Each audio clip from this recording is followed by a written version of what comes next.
Right now, between 25 and 50% of all senior executive transitions fail or fall short of expectations. When a leader stumbles, the impact radiates downward immediately. Employee engagement drops by 20%, and overall team performance declines by 15%.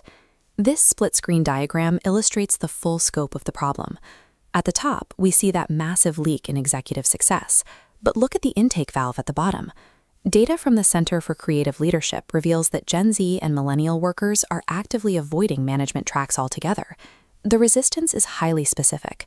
46% of these emerging professionals report fearing a lack of psychological safety, while another 40% anticipate severe stress and burnout if they accept a leadership role.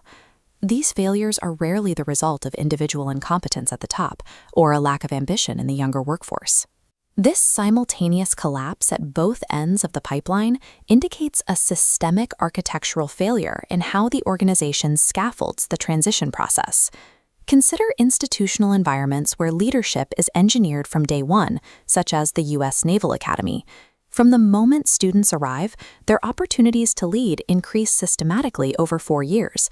Leadership is treated as an expected, highly attainable skill because the scaffolding is built directly into the environment.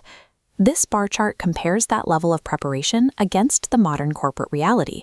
85% of new managers receive absolutely no training prior to switching into their roles, despite the overwhelming expectation of immediate performance. The result is entirely predictable. 60% of those new managers underperform during their first 2 years on the job. Organizations are taking highly capable technical experts and dropping them into a transition vacuum. That structural void guarantees failure, and it manufactures the exact stress and apathy we see in the younger workforce. A promotion is an administrative event. A transition is a psychological and mechanical process that has to be engineered step by step. The Proshi AIDCAR model staircase bridges the gap to leadership. It requires awareness of the role's importance, desire aligned with personal goals, tactical knowledge to fix the 85% training deficit, ability to apply it safely, and reinforcement to prevent burnout. By applying a standardized framework, transition stops being a terrifying, unsupported plunge and becomes a predictable, manageable climb for the emerging leader. Scaffolding the individual is only half the architecture. The team they are stepping in to lead must also be pulled into alignment. The first phase of a successful transition requires the new leader to thoroughly assess the existing culture and performance of the inherited team, actively avoiding the urge to make immediate, disruptive changes. Once that baseline is established, the leader engages key stakeholders to co-create a compelling path forward, ensuring everyone understands and commits to the new direction. Data shows the return on this alignment. When teams establish strategic clarity, we see a massive 31% performance advantage. This clarity is built by aligning on shared goals, precise roles, strict success metrics, and daily behavioral norms. Combining an AIDCAR-supported leader with a strategically clear team stops the immediate failure of a transition. But that success remains vulnerable if the broader organization still treats change as an afterthought. Isolated successes at the team level cannot survive long-term if the overarching organization treats change management as a reactive, ad hoc event. This is the Proshi Change Management Maturity Model.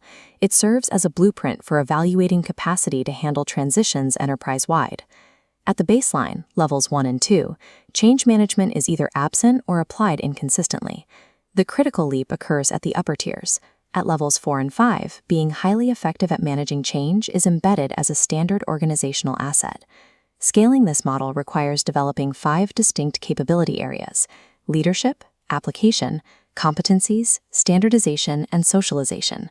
Standardization and socialization are the ultimate operational goals. They integrate change management deeply into standard project delivery and the daily corporate culture. Reaching Level 5 maturity standards standardizes the transition scaffolding, effectively de-risking the vacuum that typically causes the leadership pipeline to collapse. This level of institutional maturity directly dictates the financial and operational outcomes of the organization. This bar chart comparing project success rates reveals the return on investment. Initiatives with excellent change management are 7 times more likely to meet their objectives than those with poor management. This data directly addresses the 50% failure rate of executives and the widespread opting out of the rising workforce. Institutionalizing change maturity solves both crises simultaneously. It de-risks executive transitions while providing the psychological safety and structural support demanded by the emerging workforce. Sustainable leadership is an engineered capacity built through the deliberate application of institutional change maturity.